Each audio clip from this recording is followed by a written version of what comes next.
Welcome everybody.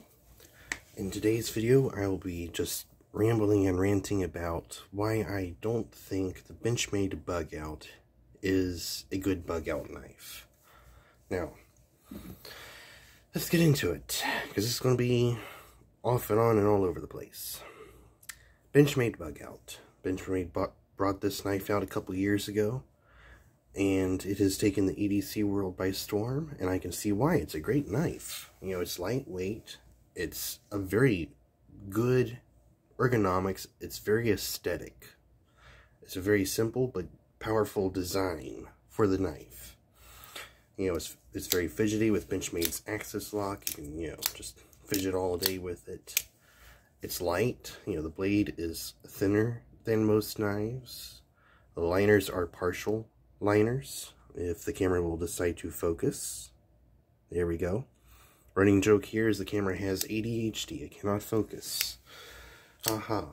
But they call this the bug out. I like the name, but the subliminal branding of this knife is, this is the knife that you would pack if you bug out of your current location for, I'm going to say, the FEMA 73 hours.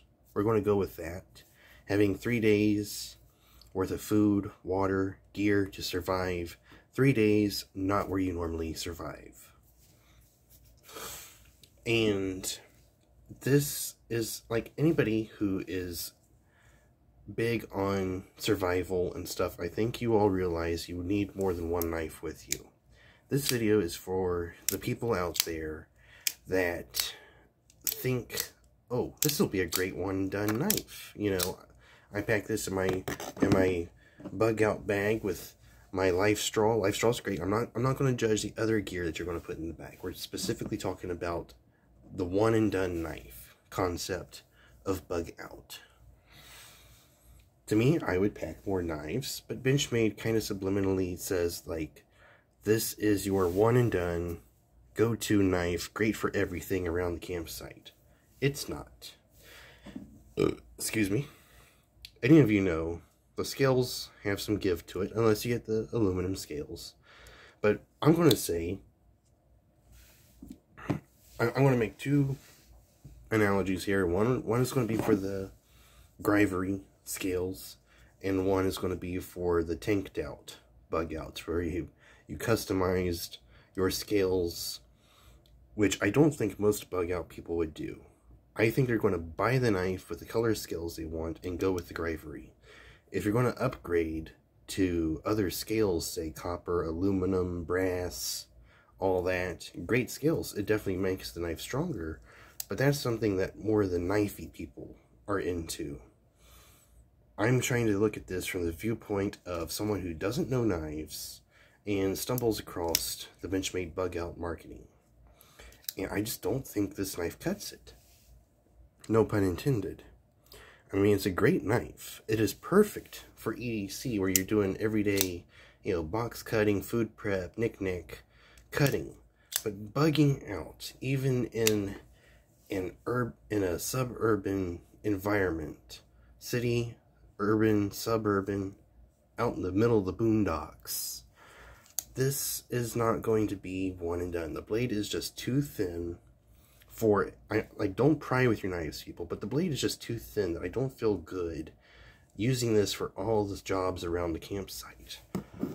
To me, you know, if I'm going to pack a one and done knife, let's go Benchmade Crooked River.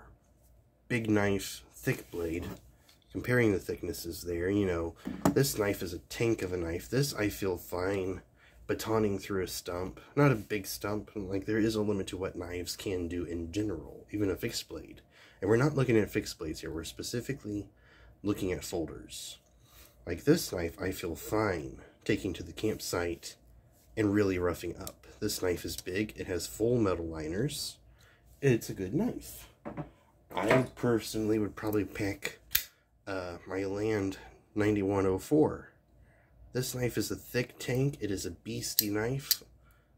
Like, for 73 hours, if I had a one and done knife, this is my knife. I'm packing this guy with me.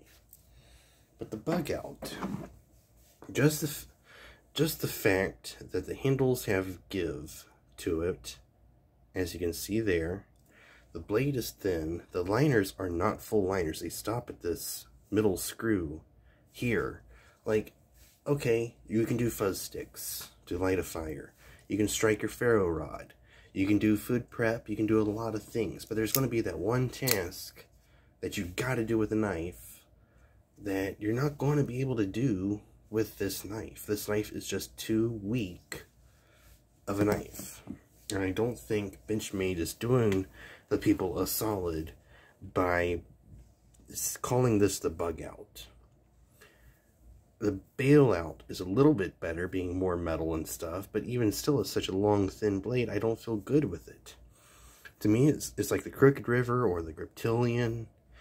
You know, like, those are your better bug out knives going on the Benchmade brand. But to me, I would just look around at more stuff. And to me, like, okay, I can only have one sharp edge object with me when I go out.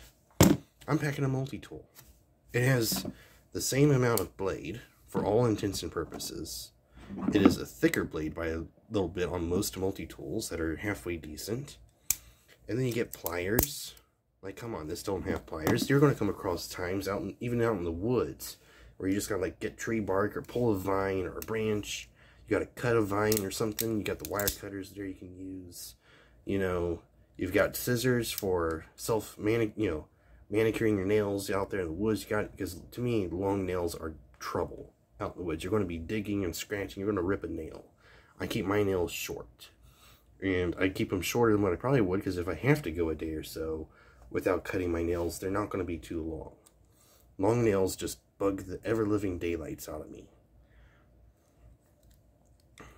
But to me, you know, like, if I had to have a one and done, I'm packing a multi-tool. And, okay, I get it. Multi-tool, heavy. Bug out, not heavy. But let's face it, if you're packing enough gear for 73 hours plus, I don't think extra weight like this is going to be enough to tip the scales like you just cannot carry this anymore because it's too heavy. This is not too heavy. Face it. I would prefer to see it, if they would thicken the blade and provide full liners, whether they're recessed or all the way to the edge, I think this would be a great bug out knife in the concept of bug out. But as it stands right now, I have other gear that I would rather carry.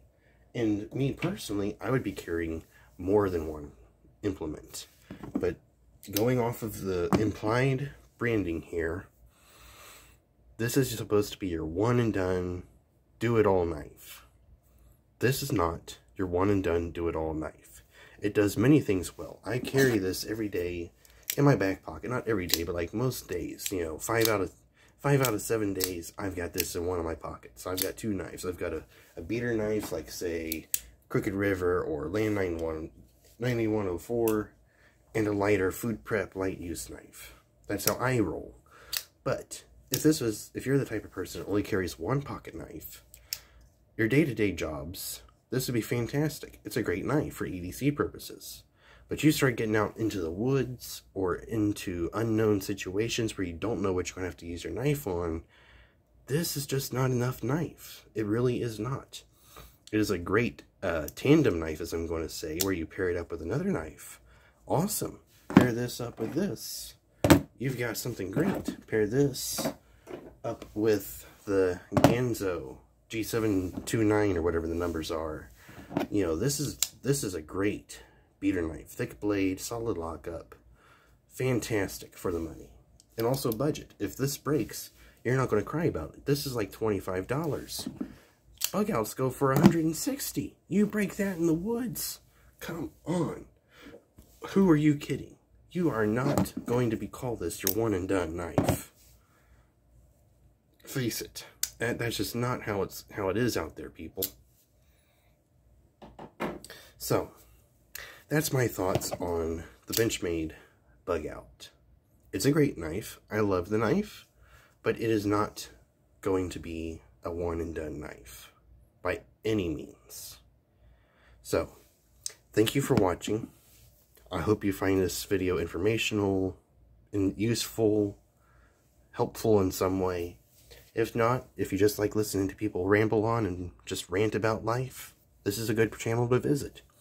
So, thank you all for watching. If you like my content, please consider liking, subscribing. I have a Patreon where any money that you go put on that will go into trying to buy new gear for this channel. And if life happens to me where I have to use the money to pay the bills, it goes to that, which indirectly kind of helps keep the channel going. So, thank you all for watching. I hope to see you all in the next video. And until then, carry well. Bye-bye.